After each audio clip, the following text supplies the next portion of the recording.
todos hemos leído los síntomas que provoca este virus, ¿no? Los básicos. Pero ¿quién mejor que usted, ¿no?, que es especialista en virología y tal, para poder contarlo? Bueno, básicamente este virus puede causar desde un cuadro totalmente menor, ser prácticamente asintomático, incluso asintomático, hasta producir una forma más o menos leve de gripe, que es bastante frecuente, especialmente en personas jóvenes y en personas que no tienen enfermedades de base, pero hay aproximadamente un 30% que cursa con una forma grave, con una neumonía que requiere hospitalización, e incluso en un 10-15%, o un 15% más bien de los casos, llega a requerir pasar a una unidad de cuidado intensivo y recibir asistencia ventilatoria. Es decir, un cuadro puede ir desde muy leve hasta muy grave. Es más frecuentemente grave en personas mayores y en personas que tienen factores de riesgo, pero eso no excluye que también en personas jóvenes pueda aparecer de forma ocasional, afortunadamente muy raramente, un cuadro grave. Bueno, y algo muy curioso, al menos a mí me lo ha parecido, porque sabemos que su hijo también ha contraído la enfermedad, no sabemos si antes o después que usted. Es totalmente asintomático, por lo que tengo entendido, pero lo curioso de esto es que a él le ha pasado algo con el olfato, y esto yo al menos no lo he leído en ningún lado. ¿Qué le pasó con el olfato?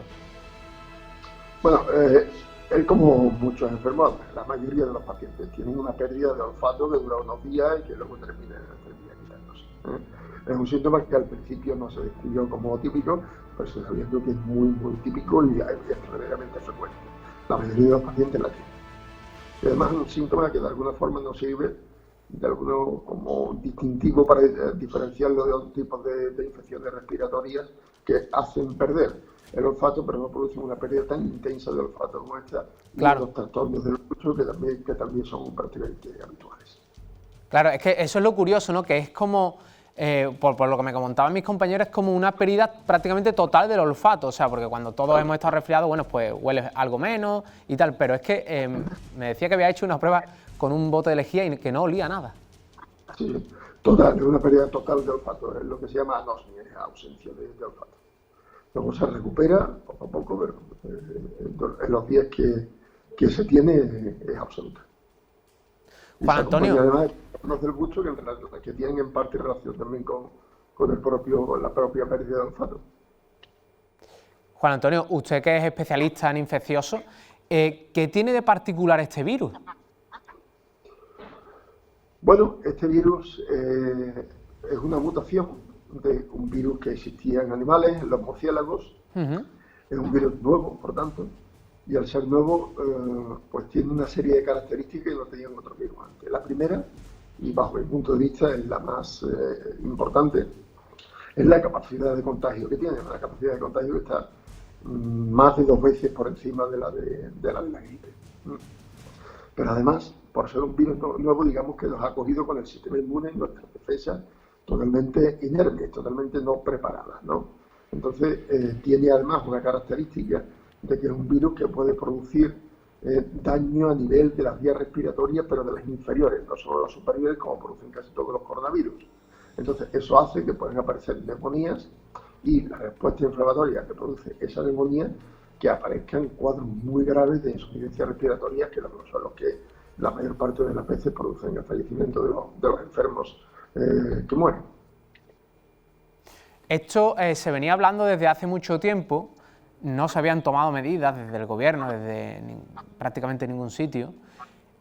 No sé si se esperaba desde la parte de la medicina, de una persona especialista como usted, si esperaba que esto llegara finalmente a causar lo que está causando, ¿no? O sea, nos ha cambiado la vida a todos.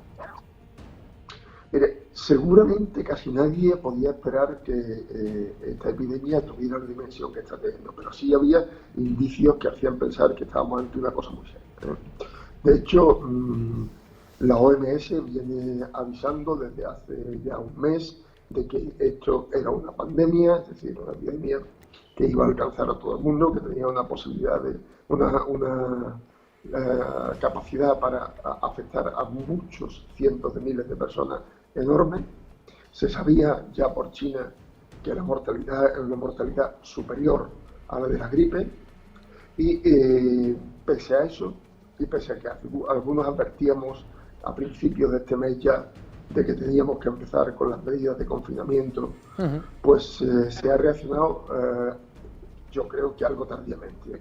No solo aquí, esto ha ocurrido en Italia, ha ocurrido en Francia, está ocurriendo en Estados Unidos, pero la reacción ha sido en general tardía, en parte porque nadie nos esperábamos que tuviera este alcance, y en parte también porque las administraciones, teniendo en cuenta las repercusiones, que sobre todo tanto sociales como económicas, que tienen las medidas de confinamiento, pues han tardado en ponerlas en marcha.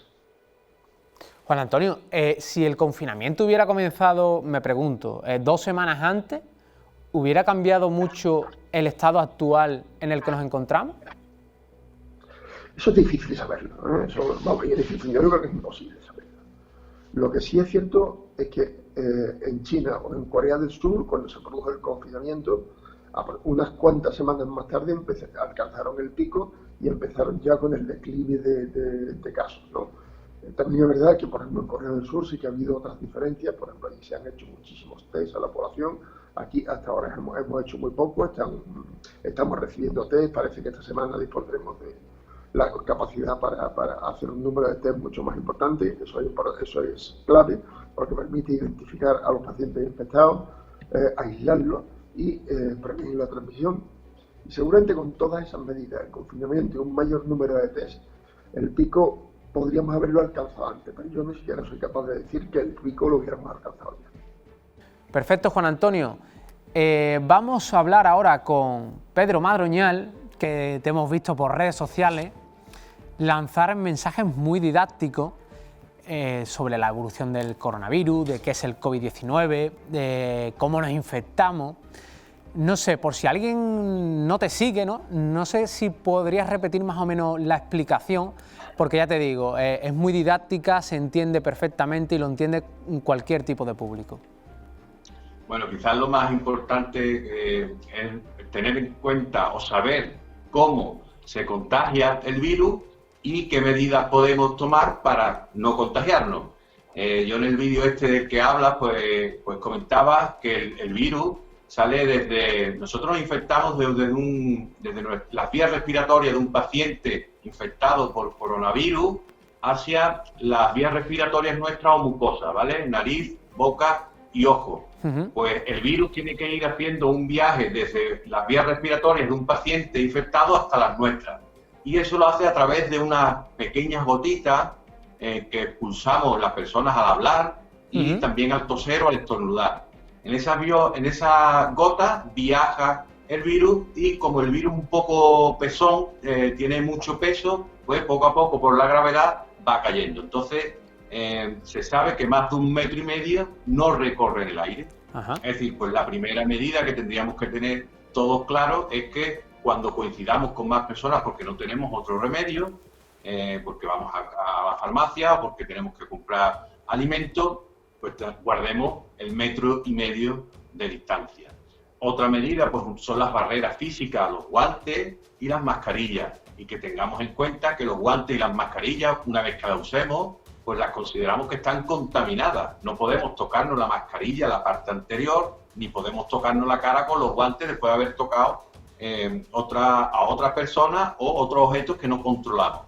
Por lo tanto, tenemos que saber retirarnos bien los guantes, tenemos que quitarnos las mascarillas de atrás hacia adelante para no rozarnos con la parte anterior y luego las podemos pulverizar con algún líquido desinfectante, agua con lejía, está por ahí la proporción, creo que son 2 centímetros de lejía por cada 50 centímetros cúbicos de agua, una dilución con poca lejía y mucha agua, pero que es suficiente para poder eliminar el virus en la superficie. Necesita un tiempo de contacto la lejía con el virus, pero con eso lo podemos ir eliminando, igual que otros desinfectantes alcohólicos o con jabón, ¿vale? Entonces, tenemos que tener en cuenta que los guantes en sí no es una barrera, nosotros no nos infectamos a través del tacto, ni de las manos, ni de la piel, nos infectamos a través de las vías respiratorias, que si nosotros tocamos las gotitas que hay en los picaportes o los interruptores de la luz y luego nos llevamos los guantes a la cara, pues posiblemente terminemos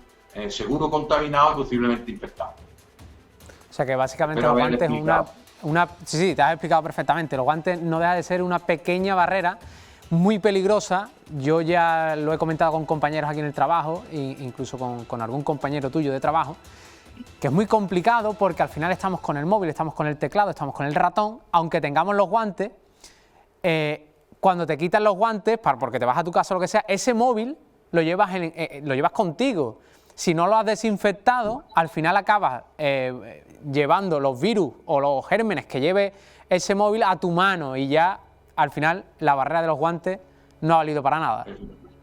Bueno, la barrera de los guantes, a mí me gusta usarlo, le digo a las personas que lo usen y en mi trabajo que se los pongan. Primero porque nos evitan, con los guantes más difícil que nos toquemos la cara. Sí. Porque con esa barrera, pues... Es como que te recuerda alerta, un poco, ¿no? Psicológicamente, que al tenerlos puestos ya te acuerdas.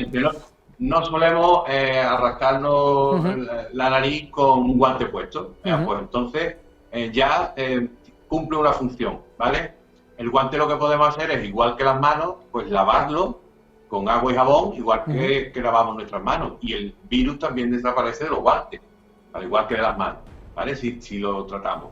¿Qué pasa con el resto de objetos? Que al final pues estamos tocando un montón de objetos donde hay más personas, donde caen esas gotitas, y si hay alguien que está infectado, que consideramos que cualquier persona puede estarlo, porque hay un periodo de incubación que puede llegar hasta los 14 días, claro. Los que ya es un vector para infectar y que no tiene sintomatología, o personas que están cursando la enfermedad y no tienen síntomas, con lo que cualquier persona que nos encontremos en el camino puede ser portador del virus y nos puede infectar. Con lo que lo ideal es, donde hay muchas personas o hay varias personas trabajando, por ejemplo vosotros ahí en el plató, pues lo ideal es que haya un pulverizador con la dilución de agua con lejía y que cada cierto tiempo estemos dándole a todos los objetos que más o menos están cerca nuestra, que están en nuestro radio de acción, el 1,5 metros que estamos hablando, ir desinfectando pues todos los días con esta dilución que la verdad parece que es bastante efectiva. Aquí se está haciendo y de hecho también me consta que por aquí por Andalucía se está haciendo bastante bien, el confinamiento se está llevando relativamente bien y no hay tantos contagiados como en Madrid, ¿no?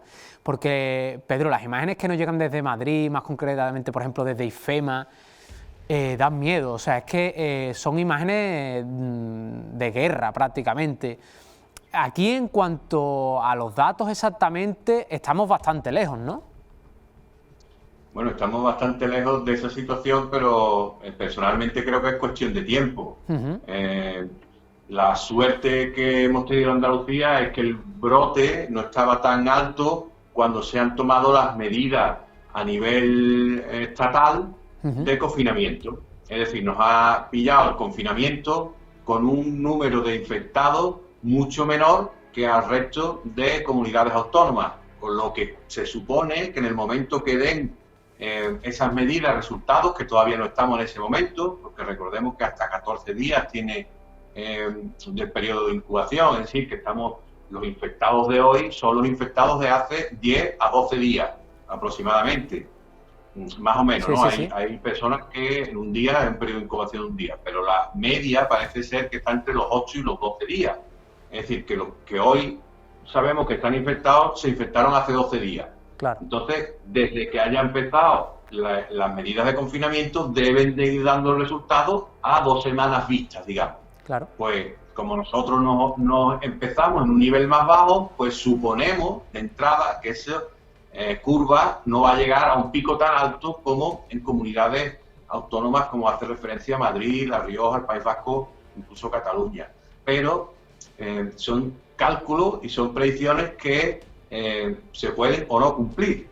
Que aquí está todo un poco por ver, que claro, la situación se puede dar exactamente igual, que hay distintos escenarios, que con las mismas premisas se pueden dar escenarios distintos de leve, moderado y grave, y que las autoridades están haciendo planes de contingencia para verse en cada uno de esos escenarios. Esperemos que tengamos la suerte de que en Andalucía pues esas medidas, como decimos, que es la más importante, es la de quedarse en casa, pueda al final parar esa curva sin tener un pico muy elevado.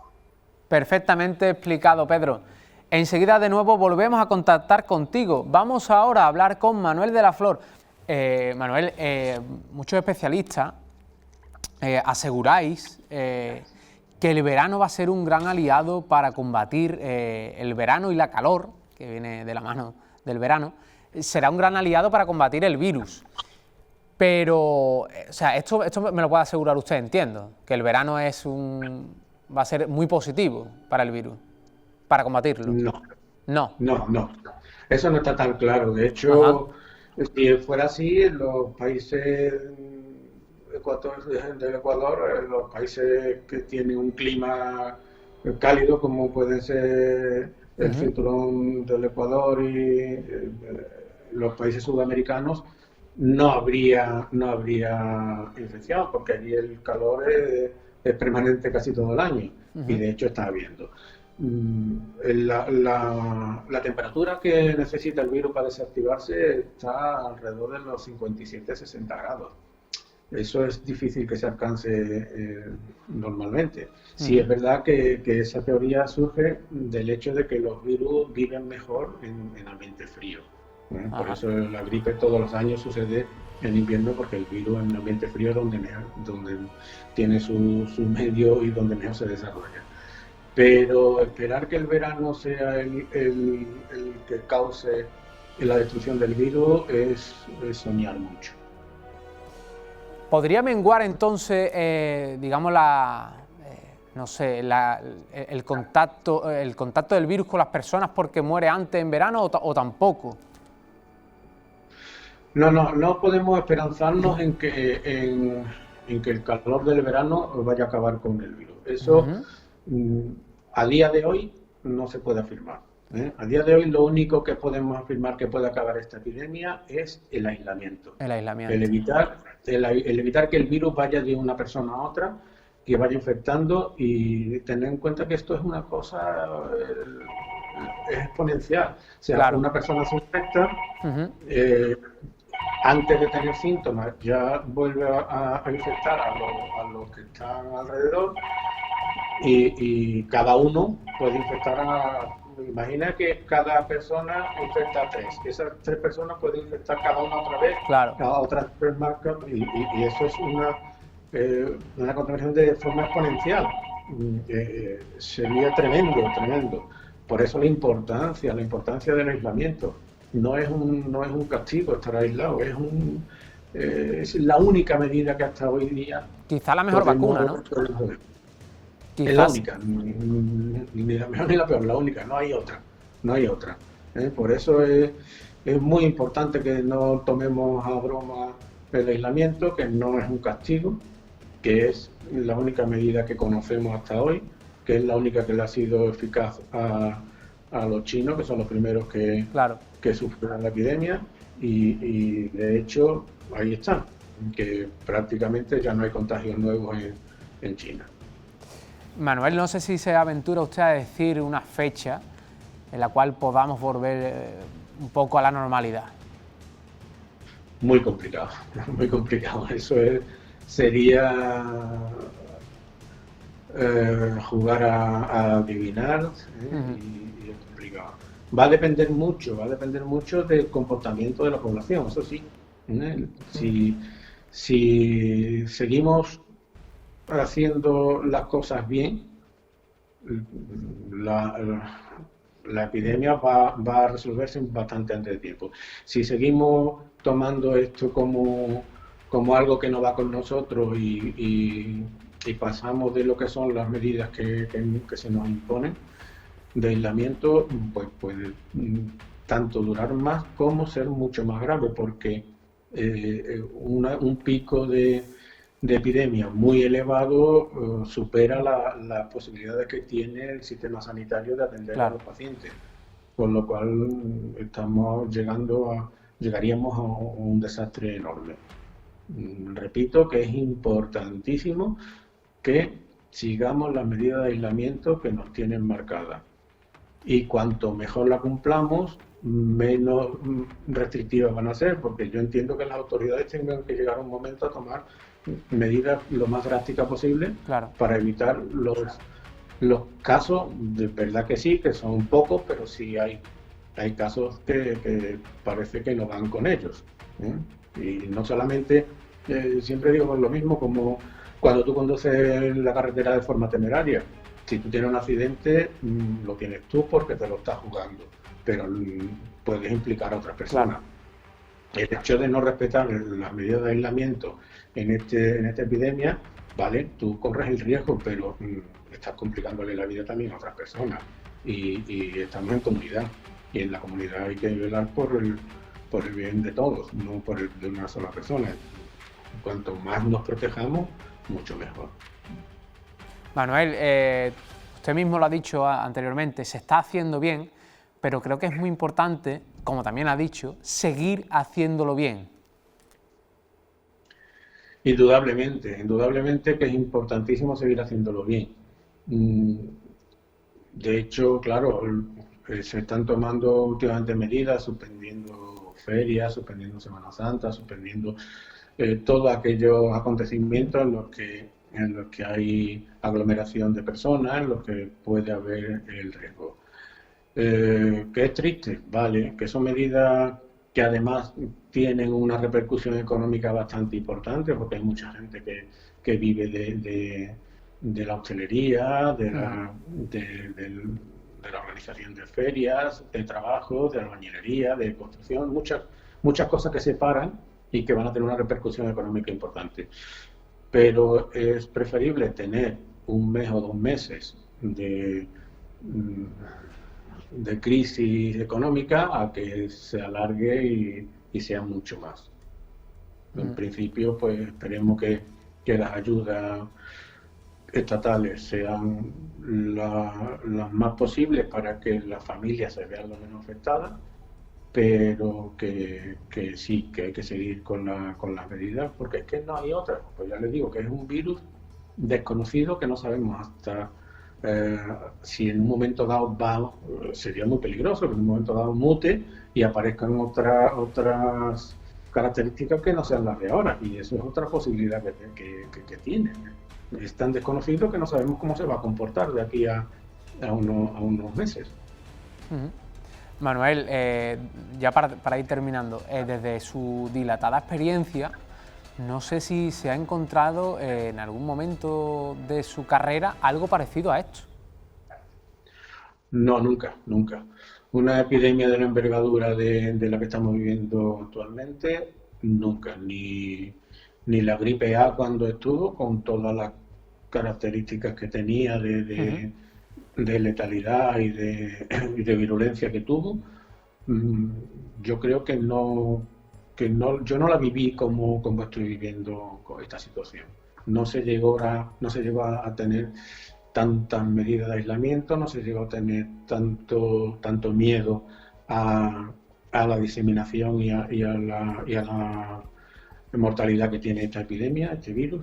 Yo no he vivido eso nunca, y creo que incluso los mayores que nosotros tampoco recuerdan haber vivido nada tan desastroso, aparte de la guerra civil en los muy mayores. Claro. Pero, no. Perfecto, Manuel, enseguida volvemos contigo. Pedro, ¿sigues ahí? Hay una pregunta que se hace muchísima gente. No sé si han llegado estos test rápidos que se aseguraba que iba a llegar desde el gobierno, y si se están usando, Pedro. Pues sí, mire, vamos a ver. En mi hospital no es que no hayan faltado, sino que ahora mismo en estas circunstancias, en el momento de hoy, tenemos material. Ajá. Y justo en mi área, donde yo trabajo, pues tengo unos EPI bastante aceptables, ¿vale? Y están además trabajados con sus protocolos y sus guías de actuación, y tienen sus vídeos hechos ya, porque hemos tenido que ir, como decía anteriormente, trabajando, aprendiendo sobre la marcha, cómo podíamos ir haciendo las cosas, porque en algunos aspectos son muy nuevos todos los protocolos, y al mismo tiempo que estamos tratando la enfermedad, estamos intentando evitar el contagio entre profesionales y evitar el contagio entre otras personas. En la segunda cuestión, me comentaba los test rápidos, ¿no? Los test rápidos bueno, aquí pues la administración tiene un protocolo y dependiendo de los criterios que cumplas del protocolo o no, pues eres susceptible de hacerte el test rápido. Muy cerca de mi hospital están haciendo los test rápidos, pero no se lo hace, no es que vayas tú con el coche y te lo hagan, sino que tienes que tener una prescripción de algún facultativo, ya sea de un centro de salud, ya sea el 061, cualquier de las administraciones o de los centros que están realizando las encuestas para saber quién puede y quién no tener el coronavirus, son los que prescriben que puedas ir a hacerte el test rápido.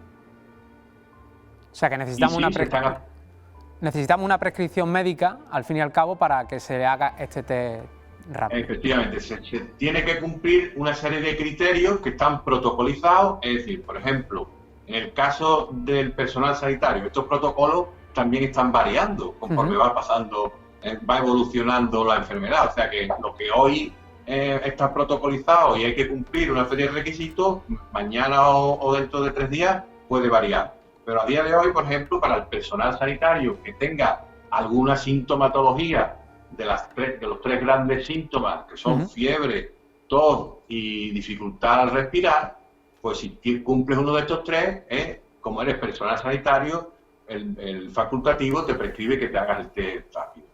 Igualmente, si eres un grupo de riesgo, eres un inmunodeprimido, en fin, hay una serie de requisitos. Claro. O has tenido un contacto directo y has empezado con fiebre. Has tenido un contacto directo con un familiar y has empezado con fiebre. No se está haciendo masivamente, pero sí es verdad que están aumentando, ha sido como más laxa el protocolo para que se puedan ir haciendo más test. Perfecto, Pedro. Ya no sé, a título personal, supongo que esta experiencia para ti estará siendo, no sé si una de las más duras de tu vida. Laboralmente. Bueno, yo soy un enamorado de mi profesión. Además tengo pues esas ganas de hacer cosas por los demás. Me encanta en cualquier área de mi vida. Y ahora mismo pues estoy viviendo una situación muy difícil, con momentos muy duros, pero que hay algo que me invita a que siga trabajando y que haga todo lo posible, en todos los aspectos, en todas las áreas de mi vida, pues estoy intentando sacar el mayor provecho posible para sumar en posiblemente el momento más complicado que va a vivir mi generación. Claro. Y muchas de las generaciones no sabemos lo que va a venir detrás de esto. Sí. No sabemos ni siquiera lo que va a pasar aquí dentro de un mes. Estamos en un momento muy complicado a nivel mundial, a nivel social, principalmente a nivel sanitario, pero si todos ponemos, yo recuerdo, y esto ya a nivel personal, en un momento muy duro de mi vida me dijo un compañero, pues mira, tienes que comportarte de forma que cuando acabe todo esto, tú mismo estés orgulloso con tu comportamiento en la situación. Y lo que me dijo este amigo lo llevo a gala, intento hacerlo en el resto de mi vida. A partir de aquel momento lo estoy intentando hacer así. Seguramente me equivocaré, no haré como la mayoría de la gente, todas las cosas de acuerdo a la opinión de todo el mundo, pero bueno, esa es mi actitud ahora mismo en la vida y así espero seguir hasta que acabe por lo menos esta situación. Pedro, yo entiendo que debes de estar orgulloso de tu trabajo y si no, o sea, no sé, preguntarte qué sientes cuando ves que toda España al completo se paraliza diariamente a las 8 de la tarde para aplaudiros a todos los sanitarios. ¿Qué sientes? Pues mira, personalmente son muy valiosos, los aplausos son muy valiosos, sobre todo los primeros, ¿no? Los primeros cuando estábamos todos en un momento de shock, pues aquello sirvió para ponernos las pilas, para que entre nosotros mismos, los profesionales, nos agarráramos fuerte, que nos remangáramos y empezáramos a trabajar de verdad y a poner todo por los cuerpos, ¿no? Y es muy importante que se valore en esta situación concreta el trabajo de los sanitarios y el sistema sanitario en general, no solamente lo que es la persona en sí, sino lo que es el sistema de salud que tenemos en España, que por suerte es un sistema público y universal y que esperemos seguir manteniéndolo. Los suyo, y como hemos visto en muchos memes que hay por ahí rodando y en las redes sociales, lo suyo sería que cuando acabara toda esta situación apoyáramos con más fuerza, trabajáramos todos, porque todos formamos parte del sistema de salud, no solamente los profesionales, sino en el mal uso que hacemos muchas veces de los servicios sanitarios, en apoyar diferentes partidos o corrientes políticas que no trabajan por un tipo de sanidad que luego estamos viendo que es muy necesaria.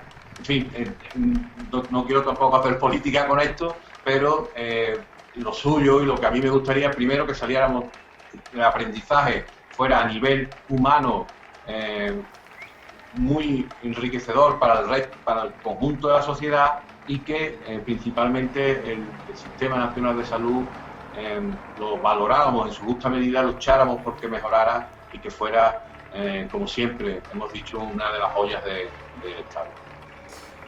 Exactamente eso, yo creo que es lo que todos queremos, que este momento tan duro que estamos pasando sirva pues para mejorar todos los aspectos que nos rodea a diario, y sobre todo la sanidad, que tan importante se está viendo ahora que soy, aunque tú digas que no. Enseguida volvemos contigo, Pedro. Vamos de nuevo con Rubén Sánchez. Otra cosa que más bien es un aviso que se ha hecho desde el Ministerio de Interior es que se han llegado a detectar hasta 15 ciberestafas, bueno, pues alegando a algo relacionado con el COVID-19.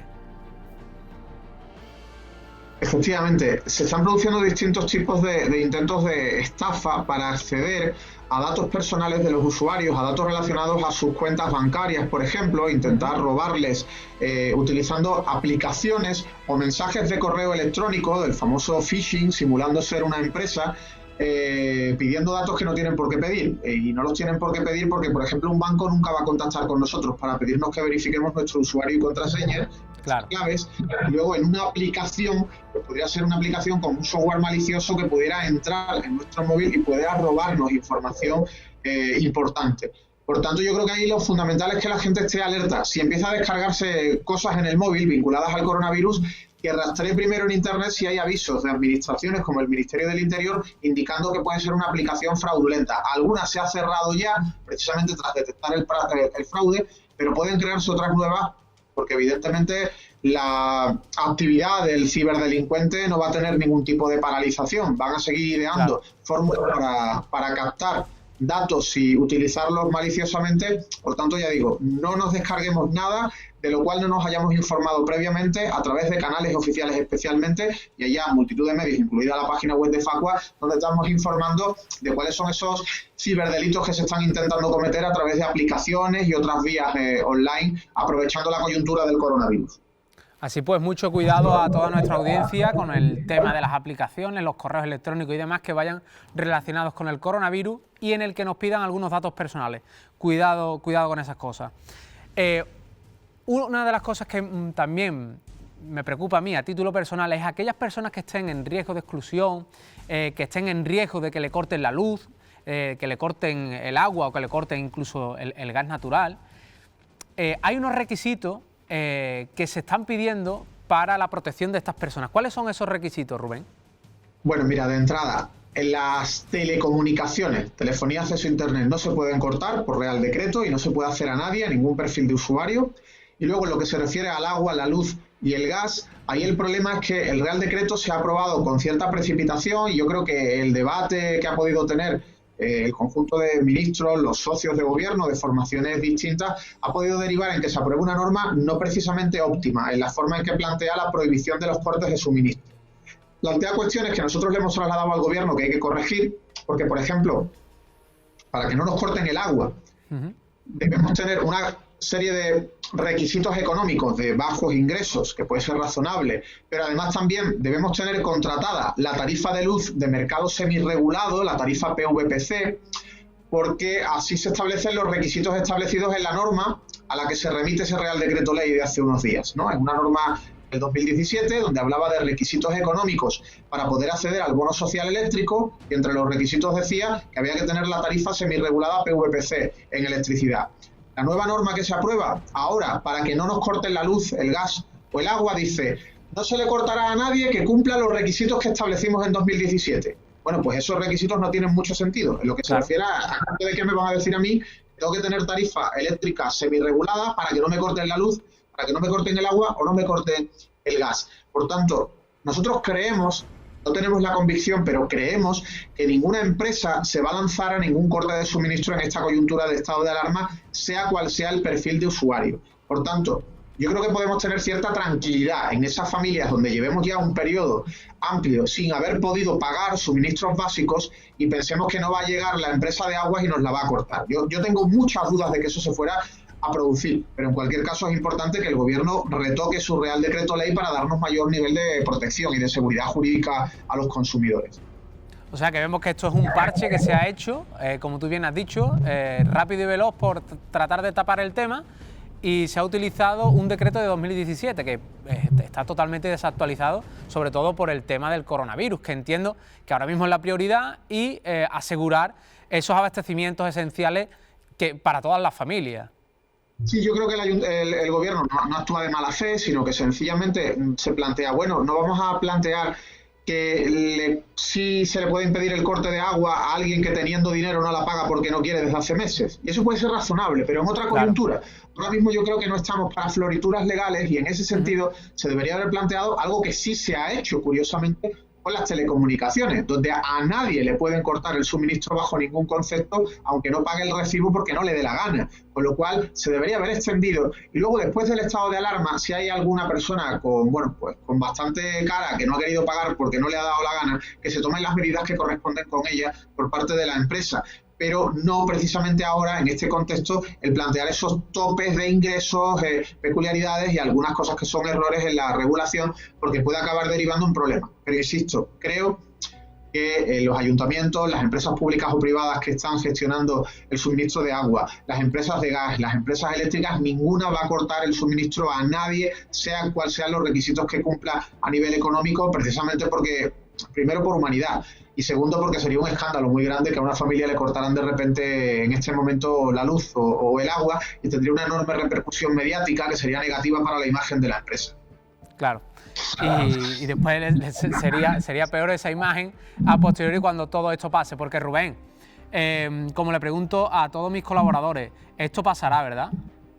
Bueno, esto va a pasar antes o después, y el que pase antes yo creo que va a ser fruto del esfuerzo de todos. Primero, de que el gobierno tome las medidas adecuadas, y hay un debate dentro del gobierno sobre si se debe o no se debe decretar el cierre total de empresas, salvo las que tengan servicios y productos absolutamente esenciales.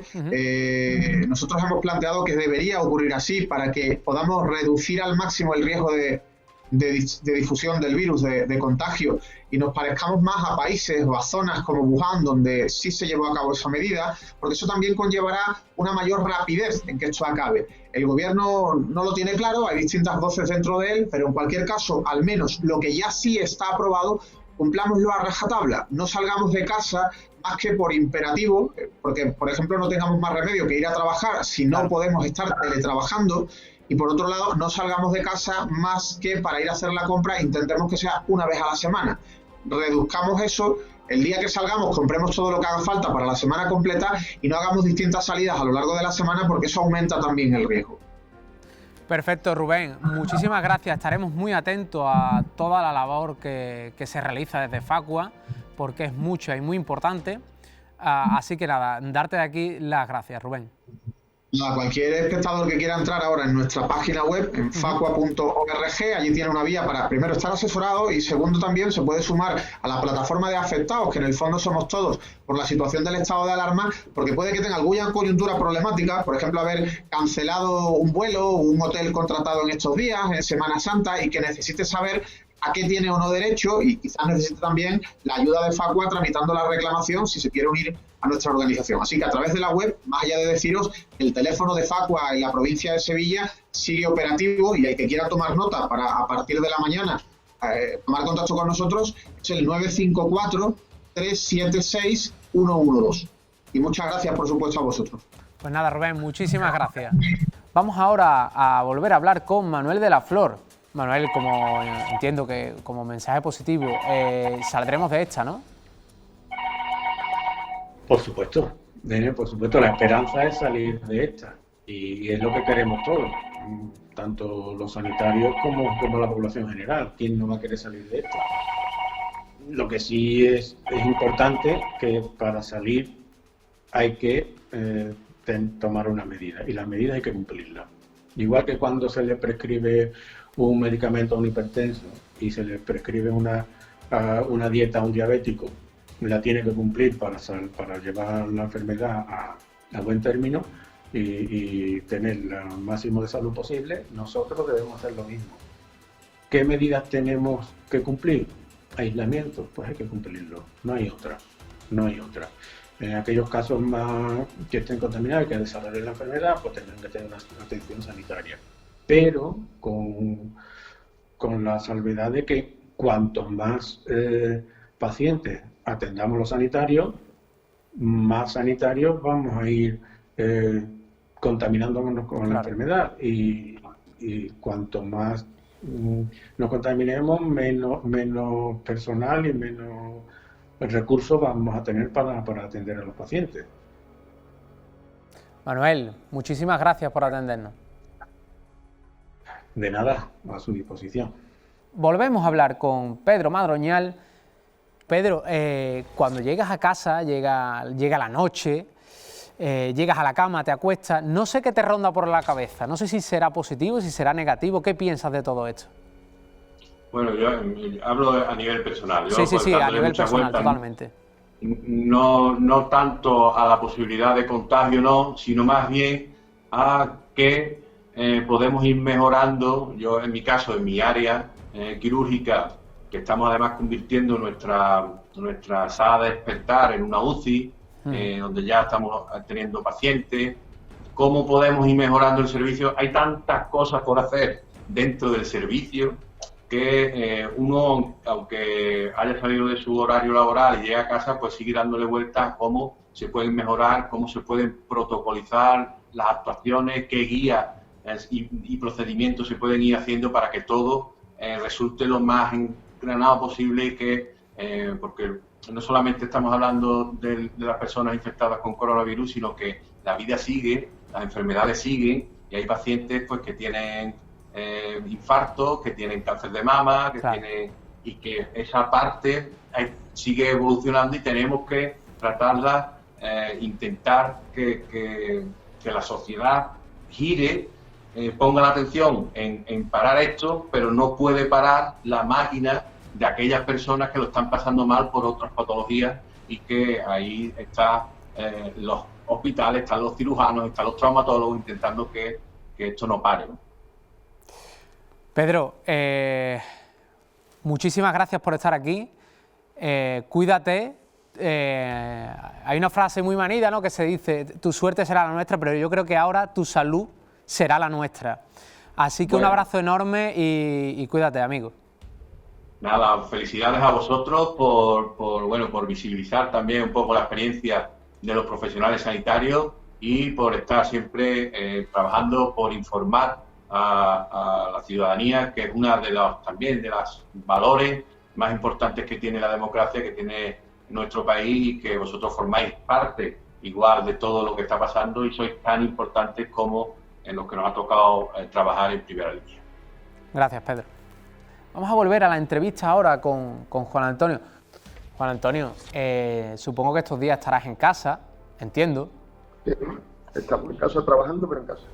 En casa, pero sigue trabajando usted. Usted está hecho de otra pasta. Sí, no, las telecomunicaciones permiten actividad laboral. Supongo que lo que ocurre todos los días a las 8 de la tarde, que se paraliza, España se paraliza, la gente sale a las ventanas, a los balcones a aplaudir. Supongo que eso le da fuerza, ¿no? Sí, sin duda es algo emotivo que nos da fuerza y nos da moral para seguir adelante. Pero esto debería acompañarse también de una mejor respuesta por parte de las administraciones. Probablemente usted ha leído hoy que España ha alcanzado un récord dudosamente honorable, ¿no?, que es además el mayor número de sanitarios infectados en el mundo, ¿no?, pese a que se están haciendo pocos test.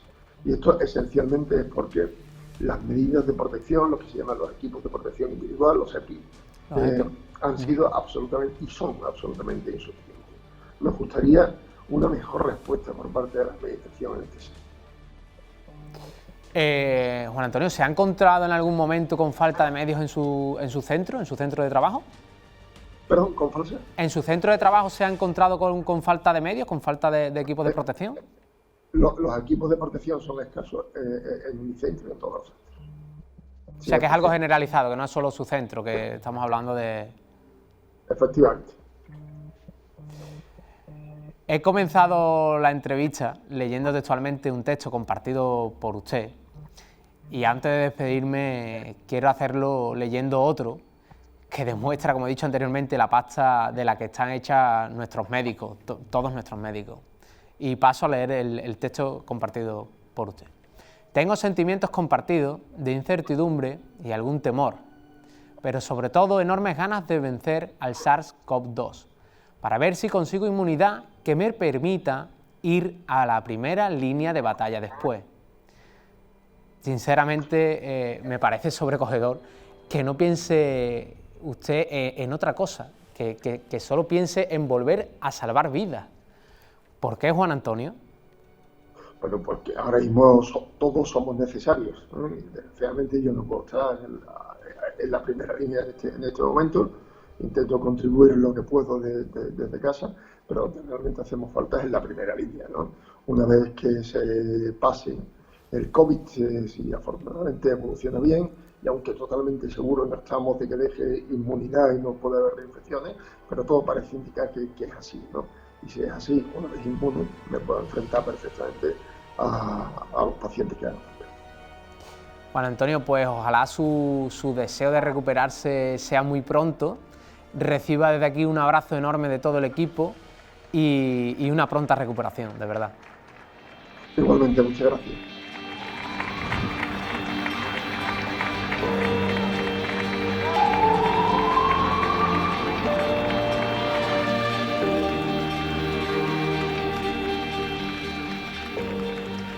Ellos nos devuelven los aplausos. Héroes sin capa, aunque la mayoría se nieguen a reconocerlo. Por ellos que van al frente cada día, en muchos casos sin equipos de protección. No dejemos de ovacionarle cada día a las 8, unos minutos de reconocimiento que les da fuerza a nuestros salvadores.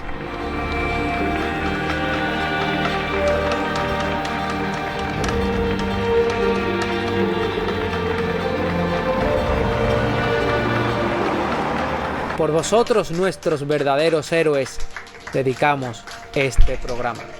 Fuerzas para seguir yendo al frente. Por ti, por ellos, yo me quedo en casa.